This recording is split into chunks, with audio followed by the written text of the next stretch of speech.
وعن أبي هريرة رضي الله تعالى عنه قال قال رسول الله صلى الله عليه وسلم 7 يظلهم الله في ظله يوم لا ظل إلا ظله: الإمام العادل، وشاب نشأ في عبادة ربه، ورجل قلبه معلق في المساجد، ورجلان تحابا في الله وتفرقا عليه، ورجل طلبته امرأة ذات منصب وجمال فقال إني أخاف الله،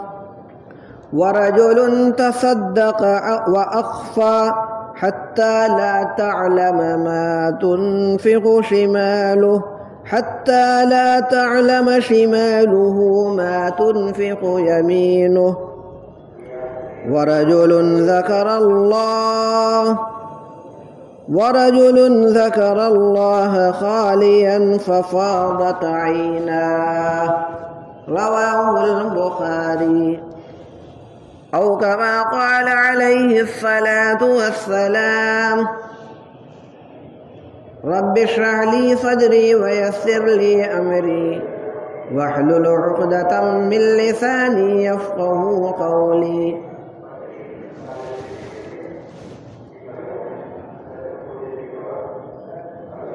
درود شریف پڑھنے اللہم صلی علی سیدنا و نبینا و مولانا محمد وعلی آل سیدنا و نبینا و مولانا محمد وعلی آلہ وبارک وسلم.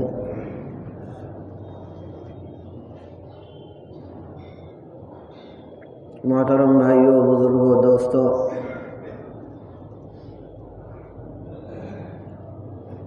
کل قیامت کے دن کے بارے میں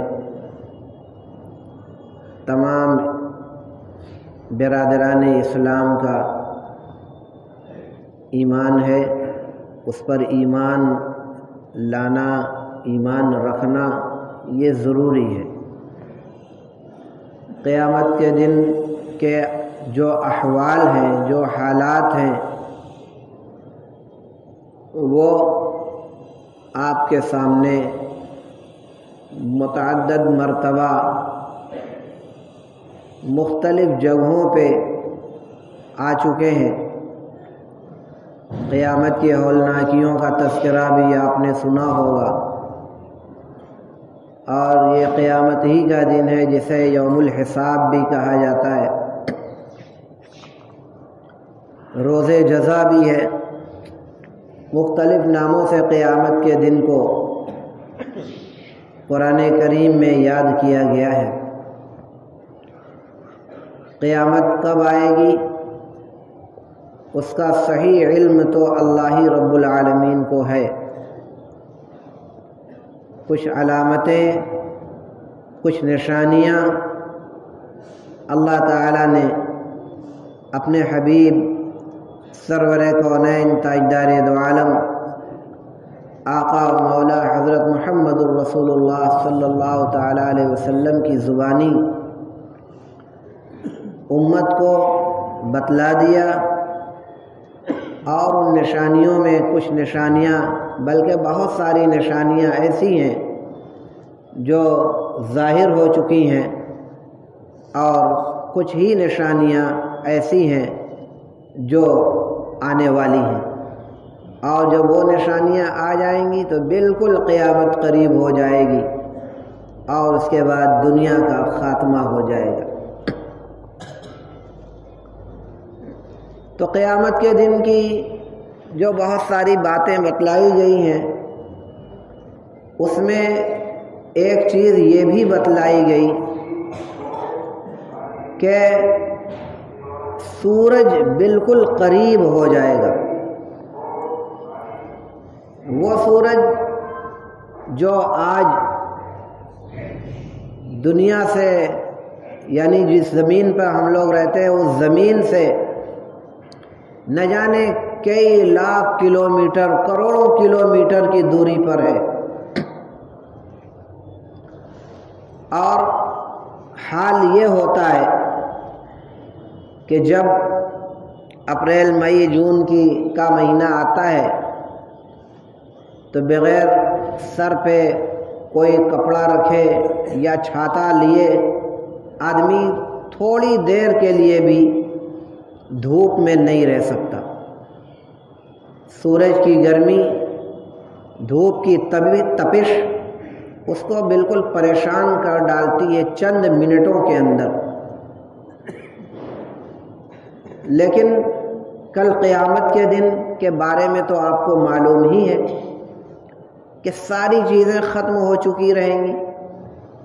اس دن دھوپ کے سائے سے بچنے کے لیے، سورج کی تپش سے بچنے کے لیے اور دھوپ سے بچ کر کسی سائے کو تلاش کرنے کے لیے، حاصل کرنے کے لیے بھی ایک چیز نہ ہوگی۔ کوئی پیڑ نہیں ہوگا جس کے نیچے تھوڑی دیر کے لیے آدمی چلا جائے، کوئی کپڑا نہیں ہوگا جو آدمی اپنے سر کے اوپر رکھ لے، کوئی چھاتا وغیرہ نہیں ہوگا، کچھ بھی نہیں ہوگا۔ ساری چیزیں تو فنا ہو چکی رہیں گی، اور سوائے عرش الہی کے سائے کے اور کوئی چیز نہیں رہے گی۔ قیامت کی انہی ہولناکیوں کے بارے میں یہ بھی بتلایا گیا جو میں نے خطبے کے اندر قرآن کریم کی ایک آیت پڑھی ہے، یوم یفر المرء من اخیہ وامہ وابیہ وصاحبتہ وبنیہ۔ کیسا نفسی نفسی کا عالم ہوگا کہ آدمی اپنے بھائی سے بھاگے گا، وامہ اور اپنی ماں سے بھاگے گا، وصاحبتہ اور اپنی بیوی سے بھاگے گا،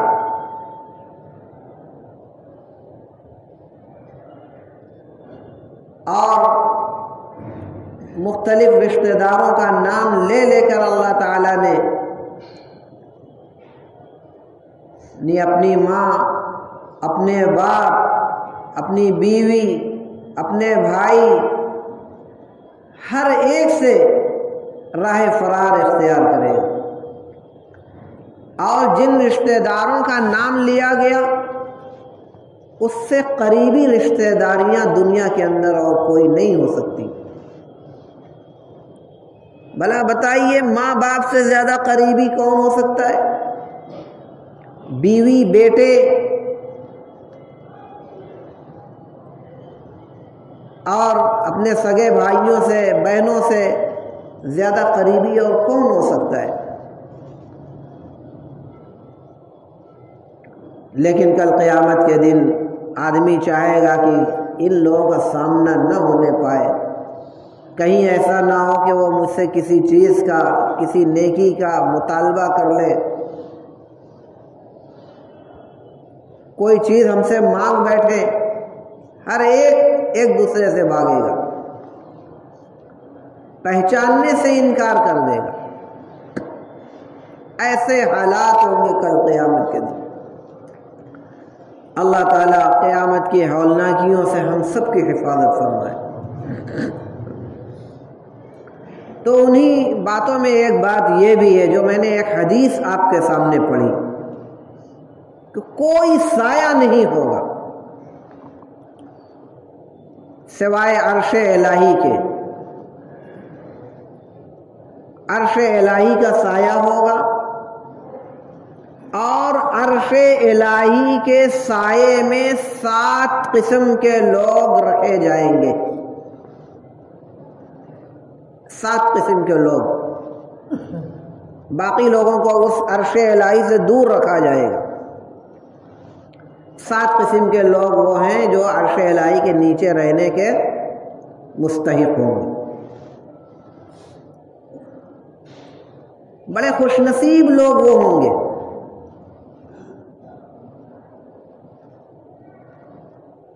یہ حدیث میں نے جو پڑھی بخاری شریف میں یہ حدیث موجود ہے، حضرت سیدنا ابو ہریرہ رضی اللہ تعالیٰ عنہ اس کے راوی ہیں، انہوں نے یہ فرمایا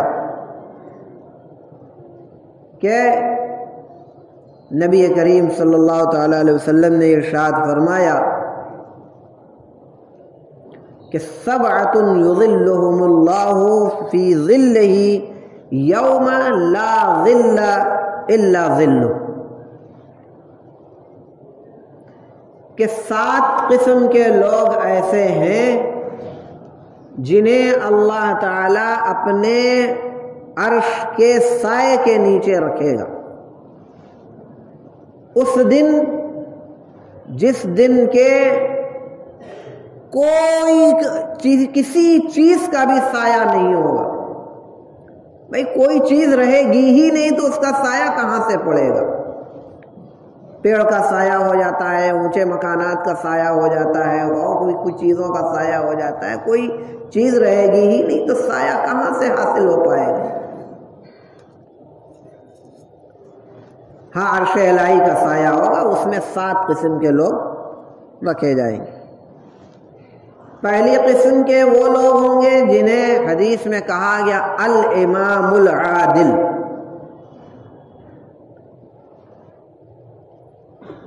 ایسا حکمراں،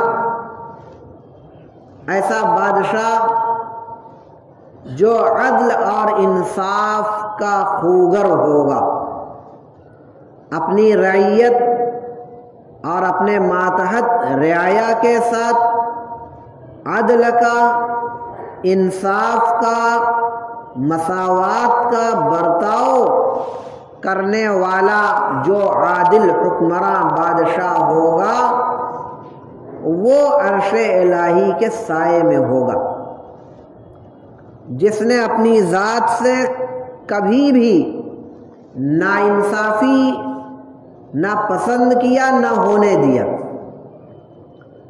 کسی کی حق تلفی نہیں ہونے دی، اس بات کی روح رعایت کیے بغیر کہ جو صاحب معاملہ ہے وہ میرا بیٹا ہے، میرا رشتہ دار ہے، میرا تعلقاتی ہے، دوستی یاری ہے، کسی چیز کی پرواہ کیے بغیر اس عادل حکمراں اور اس عادل بادشاہ نے اپنی حکومت کے فرائض انجام دیے، تو ایسے بادشاہوں کو، ایسے عادل حکمرانوں کو کہاں جگہ ملے گی؟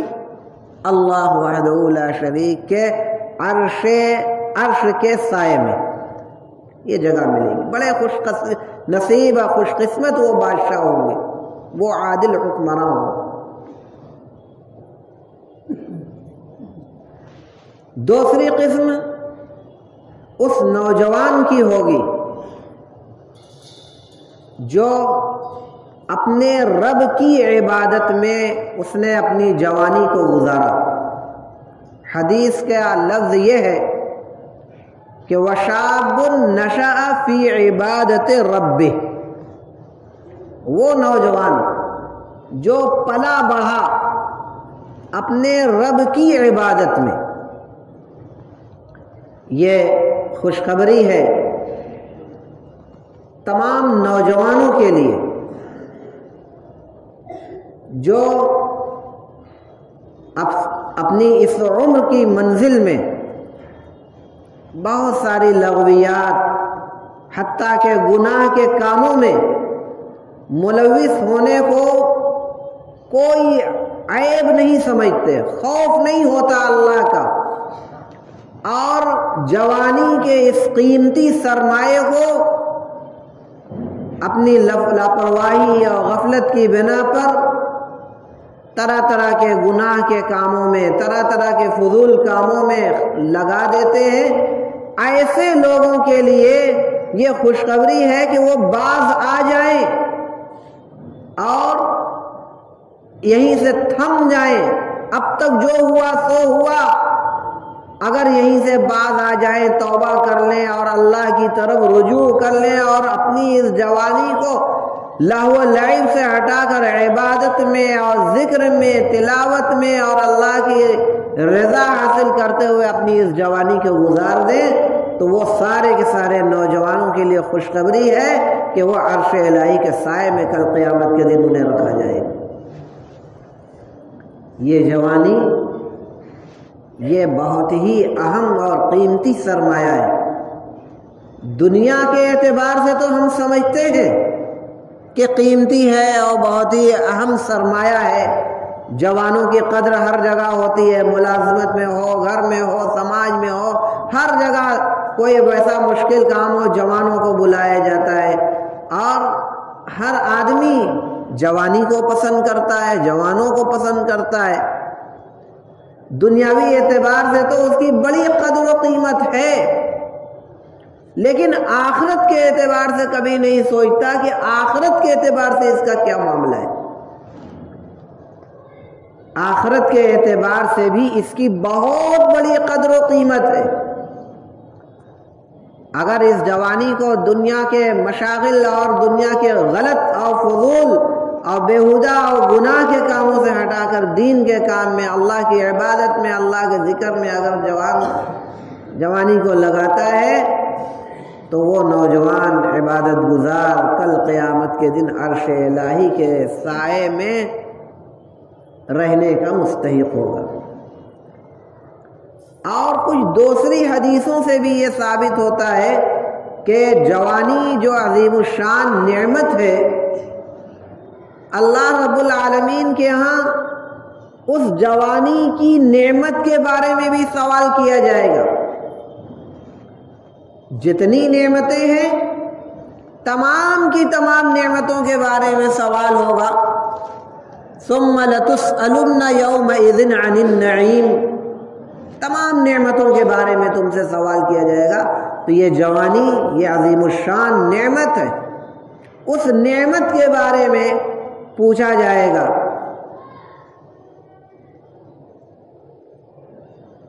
کہ اس جوانی کو کہاں پہ لگایا، اس جوانی کو دین کے کام میں لگایا، دنیا کے کام میں، گناہ کے کام میں لگایا، نیکی کے کام میں، کہاں پہ اس کو خرچ کیا؟ 7 چیزیں ایسی ہیں جن کے بارے میں کل قیامت کے دن جب تک بندہ جواب نہیں دے دے گا تب تک اس کا ایک قدم بھی آگے نہیں بڑھے گا۔ انہی 7 چیزوں میں ایک جوانی بھی ہے۔ وَعَنْ شَبَابِهِ فِيمَا أَبْلَىٰ، اس جوانی کے بارے میں بھی یہ پوچھا جائے گا کہ کہاں پہ اس کو لگایا۔ تو دوسری قسم ان نوجوانوں کی ہے جو کہ اللہ کے ذکر میں، اللہ کی عبادت میں اور اللہ کی مرضیات کے مطابق اپنی زندگی کو گزارتے ہیں۔ اور تیسری قسم کے وہ لوگ ہوں گے عرش الہی کے سائے میں رہنے والے، تیسری قسم ان لوگوں کی ہوگی جن کے بارے میں حدیث میں اللہ کے رسول صلی اللہ تعالی علیہ وسلم نے ارشاد فرمایا، رجل قلبہ معلق فی المساجد، وہ مرد، وہ آدمی جس کا دل مسجدوں سے لٹکا ہوا، مسجدوں سے معلق ہے، ایک نماز پڑھ کر آیا اور اس کے بعد پھر اس کا دل مسجد کی طرف اٹکا ہوا ہے کہ بھائی جلدی کرو ہمیں دوسری نماز پڑھنے کے لیے جانا ہے، دوسری پڑھ لیا، تیسری کے لیے بے چین و بے قرار ہے، اور کوئی بھی ایسا کام وہ نہیں ہونے دیتا، نہیں کرتا جس کی وجہ سے اس کی مسجد کے اندر جماعت چھوٹ جائے، مسجد کا جانا رک جائے، کوئی بھی قصداً ایسا کام نہیں کرتا۔ ہر وقت گھڑی دیکھتا رہتا ہے، ہر وقت اس طاق میں رہتا ہے کہ کہیں ایسا نہ ہو کہ ہماری جماعت فوت ہو جائے، کہیں ایسا نہ ہو کہ ہم مسجد میں نماز نہ پڑھ سکیں، جماعت سے مسجد میں نماز نہ پڑھ سکیں، ہر وقت اس کی طاق میں رہتا ہے۔ تو جتنے بھی لوگ اس طریقے کے لوگ ہوں کہ ہر وقت ان کا دل مسجد سے معلق اٹکا رہتا ہے، کوئی چیز انہیں اچھی نہیں لگتی۔ نماز کا وقت جیسے جیسے قریب آتا ہے ویسے ویسے ان کے دل کی دھڑکن بڑھتی رہتی ہے کہ بھائی اب ہم جب اٹھے، اب ہم خالی ہو جائے، اب ہم چلے جائیں مسجد کو۔ تو یہ اللہ کے یہ جو بندے ہیں جن کا دل ہر وقت مسجد کی طرف اٹکا رہتا ہے، اس قسم کے لوگ بھی عرش الہی کے سائے میں رہنے کے مستحق ہوں گے کل قیامت کے دن۔ اور چوتھی قسم کے وہ لوگ ہوں گے جن کے بارے میں حدیث شریف میں اللہ کے رسول صلی اللہ علیہ وسلم نے ارشاد فرمایا کہ وَرَجُلَانِ تَحَابَّا فِي اللَّهِ وَتَفَرَّقَا عَلَيْهِ، رجلان تحابا فی اللہ وتفرقا علیہ، کہ دو مرد، دو آدمی جن کی آپس میں دوستی ہوئی، میل محبت ہوا محض اللہ کی بنا پر، اللہ کی محبت میں، کوئی دنیاوی غرض نہیں تھی۔ دوستی یاری تو ہم لوگ کرتے ہیں لیکن عموماً دنیاوی کوئی غرض ہوتی ہے، کوئی اپنا مفاد ہوتا ہے تو دوستی کے ہاتھ بڑھاتا ہے، دوستی کے قدم اٹھاتا ہے کہ بھائی ہماری اس سے دوستی ہو جائے، بہت اچھا رہے گا، بہت نفع ہوگا۔ تو یہ تو دنیاوی غرض سے یہ دوستی ہوئی، اور دین کے لیے، اللہ کی رضا کے لیے وہ دوستی ہے کہ ہم فلاں سے دوستی کر لیں تاکہ ہمارے پاس جو دین کا علم ہے وہ اسے بھی حاصل ہو جائے، یا اس کے پاس جو دین کا علم ہے وہ مجھے حاصل ہو جائے۔ یہ محبت اور یہ تعلق جو بڑھانا ہوا یہ اللہ کے لیے ہوا، اس میں دنیاوی کوئی غرض نہیں ہے، اللہ کی رضا کے لیے کہ کچھ دین اس سے ہمیں حاصل ہو جائے، دین کا علم حاصل ہو جائے، یا اور کوئی دینی مقصد کے تحت اللہ کی رضا کے لیے اگر دوستی کا قدم بڑھاتا ہے تو وہ آدمی بھی اللہ تعالیٰ کے ہاں عرش الہی، اللہ کے عرش کے نیچے وہ رہے گا۔ اور دوسرا وہ شخص جو دوسرے آدمی سے دشمنی اختیار کرتا ہے، جدا ہوتا ہے، وہ بھی محض اللہ کے لیے، دنیاوی غرض سے نہیں۔ دو آدمی کے اندر دوستی بہت دنوں سے چلی آ رہی، اچانک دونوں کے اندر بگاڑ ہو گیا، دونوں کے اندر لا تعلقی پیدا ہو گئی، قطع تعلق ہو گیا۔ وجہ پوچھی گئی تو معلوم ہوا کہ آپس میں کچھ گھریلو معاملات میں یا دوستی یاری میں یا اور کوئی دنیاوی معاملات میں جھگڑا ہو گیا، اس لیے دونوں کے اندر۔ تو یہ جو قطع تعلق ہوا وہ اپنی ذات سے متعلق ہے، دنیا سے متعلق۔ اس طریقے کے قطع تعلق سے اللہ ناراض ہوتا ہے۔ 3 دن سے زیادہ جائز نہیں ہے کہ اپنے مسلمان بھائی سے کوئی قطع تعلق کر کے رہے۔ ہاں، یہی قطع تعلق اللہ کی رضا کے لیے ہو تو ایسا قطع تعلق کرنے والا اللہ رب العالمین کے عرش کے سائے کے نیچے وہ رہے گا۔ دوستی بہت پرانی ہے، جی نہیں چاہ رہا ہے اس سے دوری اختیار کرنے کا، لیکن معلوم ہو گیا کہ یہ میرا دوست ایسی غلطیوں کے اندر مبتلا ہے کہ بار بار سمجھانے کے باوجود وہ لائن پہ نہیں آ رہا ہے اور اس کی اصلاح نہیں ہو پا رہی ہے، اصلاح قبول نہیں کر رہا ہے، تو اس کی اصلاح کے لیے اور اس سے عبرت حاصل کرانے کے لیے اس نے اس سے قطع تعلق کر لیا کہ بھئی اب میں تم سے دوری اختیار کرتا ہوں، اس لیے کہ اب میں اگر تمہارے ساتھ اٹھوں بیٹھوں تو اللہ ناراض ہو جائے گا، اس لیے میں اللہ کے لیے تم سے قطع تعلق کرتا ہوں۔ یہ قطع تعلق اپنی ذات کے لیے نہیں ہوا بلکہ اللہ رب العالمین کی رضا و خوشنودی کے لیے ہوا، کیونکہ وہ ڈر رہا ہے کہ ایسے غلیظ اور گناہگار انسان کے ساتھ اگر ہم اٹھتے بیٹھتے ہیں تو میرا اللہ مجھ سے خفا اور ناراض ہو جائے گا، اس لیے اب ہم اس کے ساتھ نہیں بیٹھیں گے۔ اور پانچویں قسم کا وہ جوان ہوگا جس کے بارے میں حدیث میں اللہ کے رسول صلی اللہ علیہ وسلم نے فرمایا کہ رجل طلبته امرأة ذات منصب وجمال فقال انی اخاف اللہ۔ ایک جوان انسان ہے، اس کو نہایت حسین و جمیل عورت جو بہت اونچے نسب والی ہے، نہایت ہی حسین و جمیل ہے، وہ کسی غلط کام کے زناکاری کے لیے یا بدفعلی کے لیے غلط کام کرانے کے لیے وہ اس نوجوان کو، اس آدمی کو بلا رہی ہے، اور اس بات کا پورا چانس ہے کہ وہ عورت اپنے مقصد کے اندر کامیاب ہو جائے، اور وہ آدمی چاہے تو اس کے ساتھ مشغول ہو کر وہ گناہ کا کام انجام دے سکتا ہے، دنیا میں کسی کو کانو کان خبر نہیں ہوگی۔ ان ساری چیزوں کے علم اور جانکاری کے باوجود وہ جوان آدمی، وہ مرد اس عورت کو صاف انکار کرتے ہوئے کہتا ہے انی اخاف اللہ۔ یہ ٹھیک ہے کہ میں تم سے غلط کام تو کر لوں گا، تم بھی کسی سے نہیں کہو گی، دنیا والوں کو بھی کسی کو خبر نہیں ہوگی، لیکن اللہ وحدہ لا شریک سے بھی کیا کوئی چیز پوشیدہ رہ سکتی ہے؟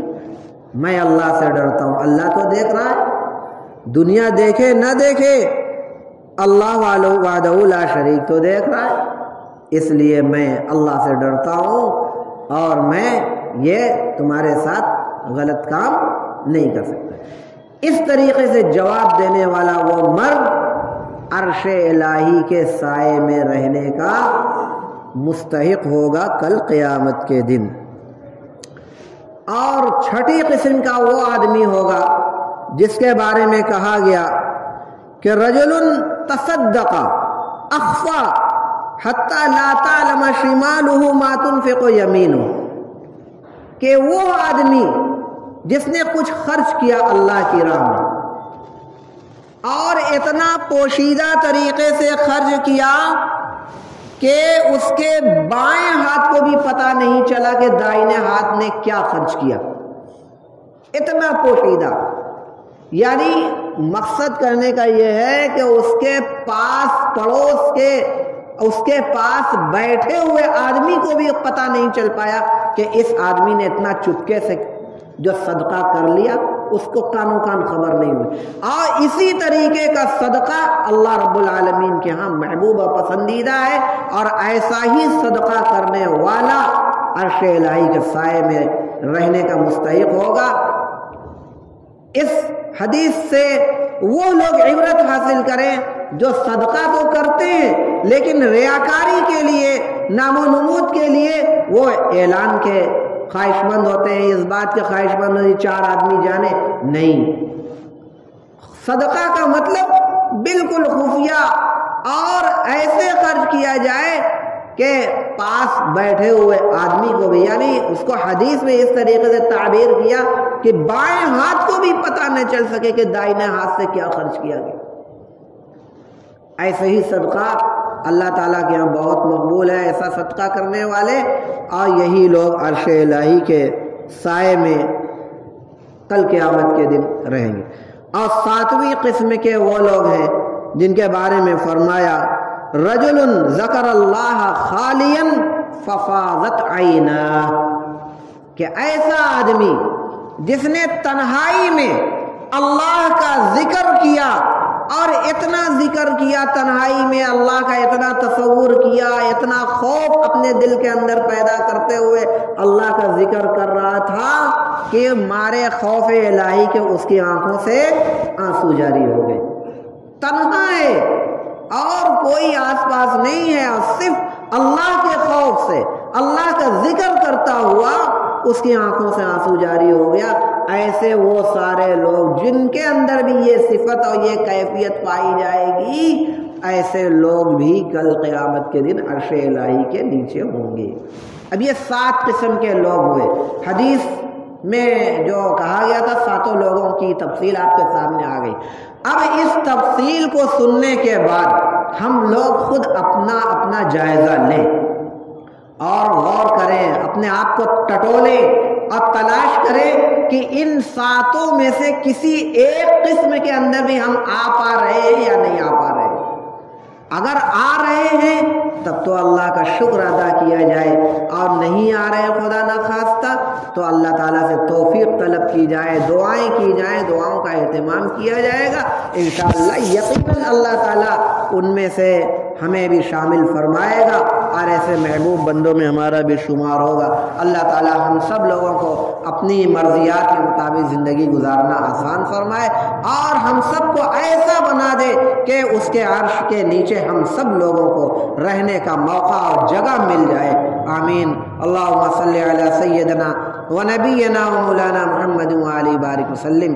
ربنا ظلمنا انفسنا وإن لم تغفر لنا وترحمنا لنكونن من الخاسرين۔